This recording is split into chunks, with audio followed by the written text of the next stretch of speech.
Okay, let's dive right into this. Like with any good woodworking project, we start at the table saw. First thing I did was to set the blade at a 30-degree angle and cut a trapezoid into a 1-inch wide strip of plywood.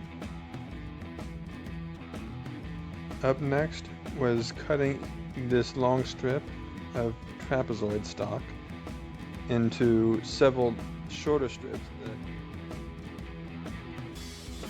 Once I'd cut them to length, I needed to put a bevel on the leading edge of each of the strips, so I went and cut a 45-degree bevel. This will be later formed into the nose cone.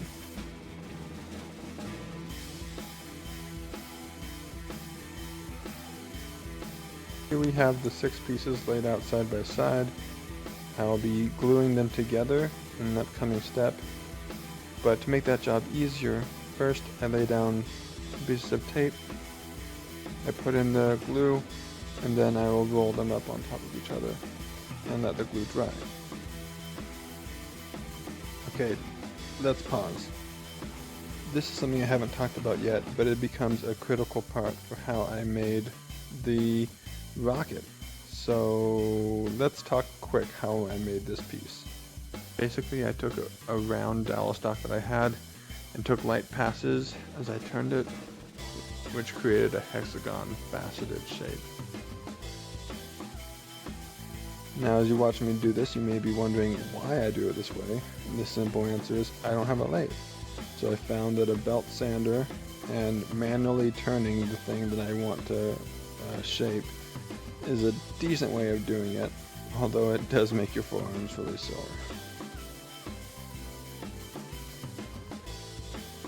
With the rocket body shape coming together, it's time to create the fins. First thing I did was use a cardboard template, trace onto some plywood, and then cut it out. This piece would then become a template to make additional clones. Since this piece was going to be used as a template, I took extra time on the belt sander to make it nice and smooth, to get the contours all right. And then once it was looking good, I traced it a few more times to make the actual fins that would go onto the rocket.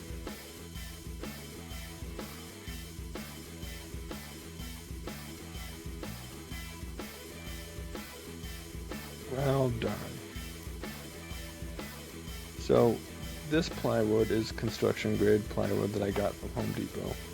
And since I'm using construction grade, I'm not guaranteed that it'll be solid all the way through.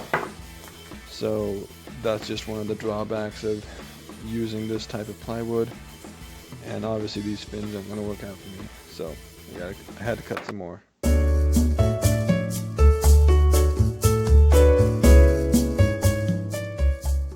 Okay, well, this new set's looking a lot better. Let's move on to the next step. The next step is to make sure that each of these fins match each other.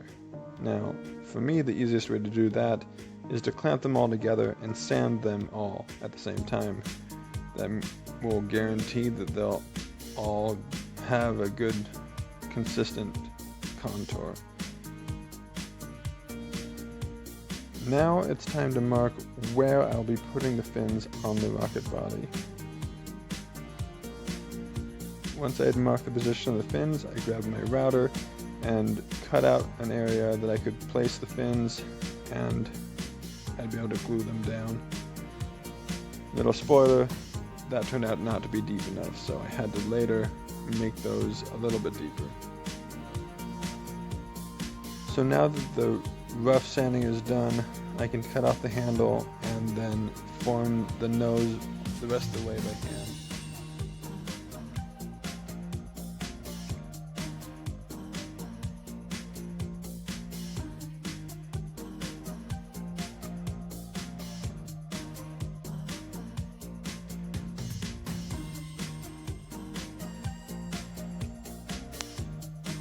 So now it's time to glue in the fins.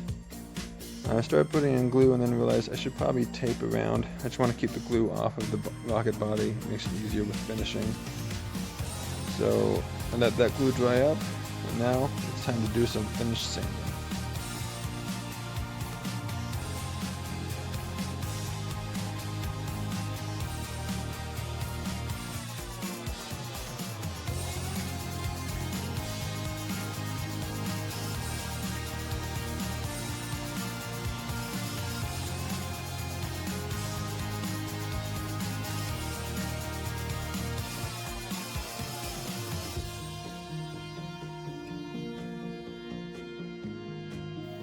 And there you have the finished shape. Now let's get some color on this thing. Here's a little factoid for you. Most launch vehicles are painted white. That's because they want to avoid absorbing too much heat while it's sitting on the launch pad, simply because the fuel that's being loaded into the rocket has to be kept at generally negative 300 degrees Fahrenheit. And they don't want the rocket getting any warmer than it has to, because all that extra heat is just boiling away fuel that they'll need for the flight. Once the base layer white was dry, I put down some tape to shield it from the next layer, and I'll be painting the fins and nose cone of the rocket. Just a little tip, you want to make sure the paint is definitely dry. If you put down tape and then fill it up before the base coat is dry, you'll be peeling that paint.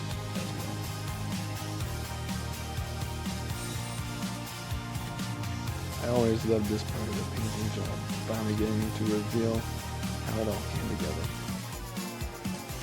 There you go. The rocket is ready to fly.